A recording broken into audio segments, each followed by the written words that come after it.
والصلاة والسلام على سيدنا محمد وعلى آله وأصحابه أجمعين وبعد. الحمد لله في كل حال. حال من دخيستو قرني خرب بيتي سجنتان تينيا سجنتان ترباني سجنتان ترباني توجي ورقبته غافي في ديبئي غافي ياتيف ديبئي يسا اسيتي وجين ورقبته غافين تكفادا نمني هذا بتي هاكون لوركا كتبيني هذا بان يو نمتي هاكنو هاكوانو أكمي هذا بان أكميتي نمتي هاكوان غافين اتيانتوس نمتكون أتي كافر جتشون ندنديمو هندنديمو أكشري علاتي أكمين نمتكون كافر جتشون ندنديمو سنيف غافين سدفادا غراغرمان نكاحي خوتي في فسخي قدودا مالي وان جوران غافي دراتي وجين والقبتي غافين درا نمني تكو هادا بتي هاقون لغادا حرامي كشريعاتي دلي راي دلي غرغدو راي هنكا جامتي هادا با متى جباچون إسان دور دابچون دور كاد ربين قرآن كيسد دبته مال جئ هذا بوجه والقبته ولا تقل لهما أف لهما جلان إسان لمينينو أف ننجي أف نجتشو مالي هقا إسان سي أججن أف تبيتين جرغانو إيسا جتشو سنوه كلمة التعفيف جانين ربين قرآن خيستي مال دوركي إسان جل ديفتشو برا دبري أفن هندندو يجوني سن ندوركي ربين أكس جتشونين مال أكا شريعتي حرام هقاني في سين ارقردان خوت سين جتي حرمينتي وخانا بانكي دبيتين جرا أكس جتشون حرام دوركال سنقفا متي بروا آباءكم تبركم أبناءكم الجزاء من جنس الأمل هذا أبا خيساني فتولو أولادا إلمان كيساني توليسني تيولا ربين جيجر غرو هذا أبا نودوبا كمتي الموت كمتي هاكوان هذا أبان المو يوتي هاكوان مالين لا طاعة لمخلوق في معصية الخالق ربي سيئو ميخانا يو دلي سينجان دلي دلي جام بكسن الرتي كالي ساني ديدون ندن ديام يو دلي الرتي وان دلي دلقي وان بدي دلقي سينجان يو وان بدي تسي أججان هذا أبا كالي ساني نغوتو بدي الرتي غرو هنكا بدي سين أججنتي ومغاري سي أججنتي كالي ساني غدو قمت يو نفي ربي كفر سينجان هذا بان نكفرتا إن كفرت لا طاعة لمخلوق في معصية الخالق مخلوق نفره أمام فده هذا باته أبو ما فده يوته دلي أتي يوسي أججن ربي دلي ستي طاعة سران كبن أجج سران كبن أبام فده أجج نمر هنكبو ربي دلي سورتي يو دي بيني دلي سندلق سينجان سنرتي كالي سران كبني أبو ما فده قاري سران قبل هذا أباني سنرت يوسن انتهينا مو هذا أبا جل ديفتشون الأوركاد وما أتي إسانين جدتو إلمان كيتين سين جدتو تان أتي إسانين متى جباتو إلمان كي دجا متى سجباتن جدتو برو جلال تولتي أولا إلمان كي سنت تولتي إسنتي أولا إسانين بديد لغونو إلمان كي سنت بديد سنت دلغا إسانين متى جباتون إلمان كي سنت متى سنت جبات إسان جل ديفتشون إلمان كيتي سجل ديفت خن ووما فجافته هذا أبا وجين ووما أتي فجافته مرتج يوان غاري ساني وجين فجافته ووما غاري سم مرتا يو همتو تا يجين qaalii isaanii godhuu qabda. Ni lollolanii akkana taane obsuu fi nurra jiraata jechuudha. Xabiyaan isaanii jijjiiramti. Saniif isaanuu osoo ati ijoolleedhaa haa amala adda addaa qabdu. Amala adda addaa amala namni kun kan qulqullina eeggachuu hin dandeenye qulqullina san hunda si eeganiiti hirriiba si dhabanii hirrafan yoo ati dhukkubsatte akkasi waa hedduu siif obsanii as geeyse ati kanatti as hin geenye atiis obsii fi isaaniif obsuudha qabda malee isaaniin na jallate hin je'ini. Saniif guddaa qaba. Saniif isaan ammoo natti balleessin jechuun ati badii isaanirra barbaadu osoo hin tahin hamma dandeessutti toluma ooletti. Yoo ammoo bika kufrii si ajajan waan hamtuu dilii dalagis si ajajan dilii san hin gootu. Dilii dharratti isaan qaalii namarraa hin qabne malee waan biraa irratti qaalii isaanii ni goota. Gaafa dilii si ajajanitti bikki sun masmara diimaadha. Abbummaan fadhee qaalii sirraa hin qabu. Namni tokko kaafira nama tokkoon jechuu ni dandeenyaayi. Wanni namni tokko kaafira itti jennuun maali? Akka shari'aadhaatti kufriin kan ilmi namaa kufrii keessa seenu waa sadiini. Tokko jecha kufriidhaatiin yookaan dalachisan irraa deddeebi'ee inni kufrii san ani fi jaaladhe jee ifiifirra murteesse yookaan qaadii bira dhaqee ragaa akkana jee ifiin jee bikka abbaa murtii san bira dhaqee jecha kufriitis jee namni kun jechi dubbate nama akkaan islaama irratti illee tarkaanfii fudhachuu ture jechuudha. Gocha fokkataa dalaguu ture. Hoggaanii fi injifannoon tan muslimaa taatee Osaamaadhaa fi sahabtichi isaa wajjin jiru itti marsan qaban maal jee laa ilaaha illallah jee. Kana kaan hoggaa inni laa ilaaha illallah jee seeyfii isaa irraa deeffate. Osaamaan sodaa seeyfiitii fi akkana jaabar jeeti ajjeese. Oduun tun ergamaa rabbii bira geesse sallallahu alaihi wasallam. Hoggaa ergamaa rabbii bira geessu ergamaa rabbii maadaa tasna'u bilaa ilaaha illallah laa ilaaha illallah guyyaa qiyaamaa gidee dhufte. Yoonii fi mii maal akkamitti yoo rabbiin si gaafate maal deebista? Hamma Osaamaan maal jee way silaan guyyaa san booda malee achi dura islaama'uu baadhe jee hammaan hawwutti jee.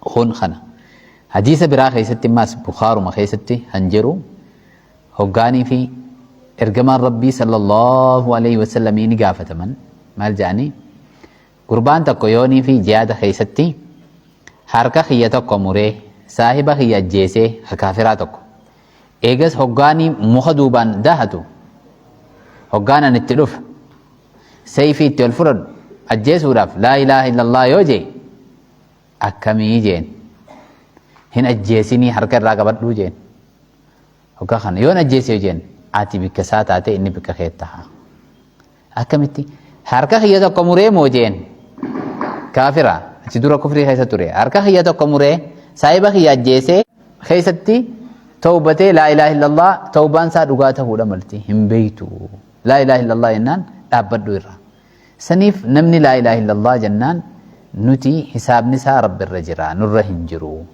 Laa ilaaha illallah san irraa mulquu hin dandeenyu. Maqaa adda addaatiin irraa mulquu hin dandeenyu. Nam takka irraa mulquu hin danda'u. Namni namarraa hin mulqa jee if irraa mulqa jechuudha. Namni tokko ammaas namni nama tokkoon kaafira jee maal kufrii kudhaniitu itti deebi'a. Akkanuma lafaa kaatee kufrii maal namaa kannuu hin dandeessu. Maattama kufriidhaa keessa keessaa guddina qaba nuti guddisuudhaan nurraa eegama. Yoo jechan taane jechi dubbatame hun jecha kufriiti. Yoo gochan taane dalagame gochi hun gocha kufriiti. Garuu deebi'ee guyyaa san inni san dubbateef guyyaa san dalageef kaafira innee murtii irra godhuu hin dandeenyu. Eegas boodaan ta'ubbachuu danda'a. Nama salaatu, nama laa ilaaha illallah jedhu, nama salaata shanan tiifatu. Ati kaafira innee dafnee itti jarjaruun hin barbaachisu. Saniif if eeggachuutu nurraa eegama. Yoo ta'ellee dalagaan sun dalagaa kufriiti. Dalagaa sanirraa ta'ubbachuu barbaachisa. Gochi san gocha kufriiti. Hojiin san yookaan jechi san jecha kufriiti. Jecha kufriitti dubbatame. Jaama malee nama sani guyyaa san jecha san dubbate eegas boodaan kaafira jennee maaliin kufriidhaan jala deemuu hin qabnu jala barbaaduu hin qabnu kufriidhaan. Nuti wanni nurra jiru jechi dubbatame jechi kanaa kun jecha kufriiti. Gochi kanaa gocha kufriiti. Niyyaan akkanaa niyyaa kufriiti jennee kufrii gosa sadeeniinuu adda baasuun nurratti jira malee eegas abaluutu kaafira jennee nama kana hundaafuu akka chaabbaatti hiruu miti. Gocha كفري دا إبسون الدباسون نماف أكن من ما الدبافتي كفري سن الرأي جموفي قتش سن الرأي فتيسوف جتش كفري الرئيس إبسون نماف جتشون جتش كفري تيامه أكن أمني جتش سن الرأي فيجوفي نيا كفري تيس نماف إبسون أكا نيا كفري سن الرأي نمني فيجوفي خنان ألا أمو أكنمتي أكا تامبيلاتي نمرتي خون أكنا جامي نمر لتفون دور كادا كشريعاتي إفيجنوتو برباجسا yoo ati nama takkaan kaafira yookaan mushrika jettee yoo shirkii san hin qabaatin siddeebiti jechuudha. Shirkii san gootu malee hin duutu.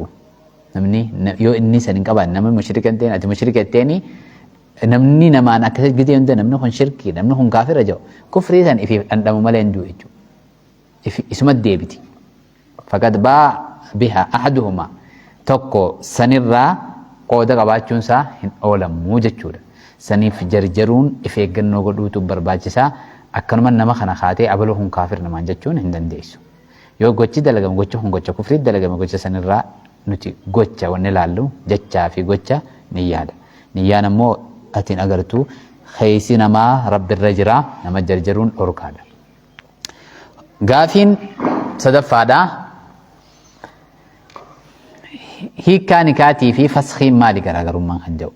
Hiikkaan nikaan kuni tarafni hiikuun rabbiin abbaa manaatiif tarafa san kan gara abbaa manaatiin gaggeeffamu yookaan sababaa rakkoo mudatteen qaadii bira dhaqamee hiikkaan gaggeeffamu sun fasxii gizee jaan ammoo fasxiin kan gara haadha manaatiin gaggeeffamu sababaa irrina adda addaatiif aybii adda addaatiif asbaabul fasxi jaanii asbaabni fasxi dhukkuba hamaan yoonii fi kan namatti dhufu taate dhukkuba namni namarraa baqatu dhukkuba akkasiisaniif isiinillee fasxii irraa godhuu ni dandeessi. AB takka takka dhukkuba hamaa jechuudha waan akka baras waan akka qumaatummaa rabbi nu haatiisu yuuzaam jaaniin jechuudha. Yuuzaam baras dhukkuba kanaa fi anniin jaanii dhukkuba adda addaatii fi ammas rakkoo uumamtuuf guutumaa guututti nafakaa wajjillee wal qabatu jira. kun yoonii fi jiraatee asbaabul fasxi jaamee ulamaan ibsitee jirti. Yoonii fi san asbaabni fasxiidhaa san isatti harkamu taate isiin fasxii barbaaddu. Ammoo akkanuma guyyaa takka walitti aarre jaaniituma fiidee qaadii biraan dhaqa. Ajattiin fasxii irraa fudhadha jechuun hin ta'u akka shari'aadhaatti. Dura rakkoon teessan rakkoo fasxii goosistuu gaafadhu haa ilmii bikka ulamaa gaafatteeti.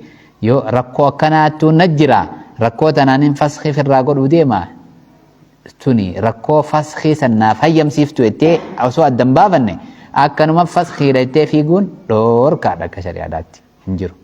Fasxiidhaafis asbaaba isiidhaa shari'aan keeysee jirti. Asbaaba isiidhaa san sababa fasxiin itti taatu keeysee jirti. Ammoo ati rakkummaan su'u tafahum jaaniin wal dhabbiin wal hubannoo dhabuudhaan sanuma maal godhattee wal hubannoo dhabumaa fi wal lollee walitti aarree akkana naan jee akkanaan jeeni wal didduma saniif jecha kaatee fasxiin godha jechuun hin dandeeyamu. Dhorkaadha akka shari'aadhaatti. Asbaaba qabdi jechuudha. Sababa fasxiin itti godhamtuuf san baruudha qabda dura fasxiin firraa godha jechuudha. Saniif dubartiin rabbii fi guyyaa akhiraatti amantu fasxii dhattee fiidee bikka maallaqa namni maallaqa fudhatee bultii namaatti taphatu deemuu hin qabdu. Dura dursoo wanni godhuu qabdu rakkoo akkanaatiin qabaa rakkoon akkanaatun fasxiidhaaf namaaf ni hayyamsiifti jettee gaafachuu qabdi. Yoonii fi dabsee deebiseef nama dabse saniitu dabee jallatee itti gaafatama waan ta'eef jecha eegas boodaan wanni hundi addaan bahuu qabdi malee akkanuma fasxiidha jaanii fiiguun hin barbaachisu. Ammoo nikaahii kun san wal diddaa taatus yoonii fi abbaan manaa hiike jee takkatti hiike lamatti yookaan sadiitti ni hiikamti jechuudha. Sun gocha inni raawwatu yookaan sababaa isaarii fi inni biyyaa dhabameen qaadii bira dhaqamee ragaadhaa wajjiin inni dhabamuun isaatii fi wanni silaa nikaan namarraa hiikamuun san hundinuu ragaadhaan mirkanaa'ee eegas mana murtii islaamaarraa gad dabarti jechuudha. Maal jedhamee wanni kun hiikamee jira jedhamee hogguu san malee akkanuma nikaahii kunis hin ta'u bikki nikaadhaa kun of eeggannoo godhuu barbaachisaa jarjaruun hin ta'u. hamma ta'etti namni bultumaan tola bultii jabeeffachuutu barbaachisaadha. Bultiin hundinuu namni bultiin hundi wal qixxaattuuf hin jiru. Tahee maal jaan ijoollee yoo jaalatte ijoollee xiqqishoo furrumaa wajji jaaladhu akka jaansanitti bultii keessattis waa hundi kan wal namaa qixxaattu sanii maali jannata keessatti kan fedhiin hundi eegamtu. Saniif nama kana yoo waan takka irraa jibbite waan takka irraa jaalatta jaan. Yoo waan takka irraa jaalatte waan takka irraa jibbite. Namni waa hunda irraa jaalatu hin jirtu jechuudha. Bultii keessattis haati manaatis abbaa manaarraa wanni jibbitus ni jira, wanni irraa jaalattus ni jira. Waan irraa jibbitu san dhiisiitima. Tanuma irraa jaalattu saniif jecha obsiifi. Abbaan manaatis haadha manaarraa waan irraa jibbu jira, waan irraa jaalatu jira. Ta jibbitu san obsii tanuma jaalattu saniif jecha irra dabrii ta'an. Akkasitti bultiin wasaasaadha jaan. Wasaasaa jechuun waan gamaa gamanaa waliin qaba waan ta'eef wal baadhachumaatu bareeda waliif obsumaa bareeda. Bultiin san tuqamuu keessatti ilmaan ni ararraafama. Rakkoo ijoollee lakkoo lubbuun sammuun isaaniillee ni jeeqamti. Eegasii ilmaan maal ta'an jechuudha. Yoo gamas achi godhaniis takkaa isiin hin dandeessu takkaa innis hin danda'u. Kanaaf rakkoon dhuftu rakkoon sababaa bultiin tuqamuutiin dhuftu rakkoo ilmaan miidhamuu rakkoo maatiin gamalachuutu miidhamuudha. Gamachuu wal balaaleeffachuudha. Saniif nama hedduu hawaasummaa keessatti bultiin gahee guddaa waan qabduuf jecha waliif obsuu waliif irra dabruutu barbaachisaadha.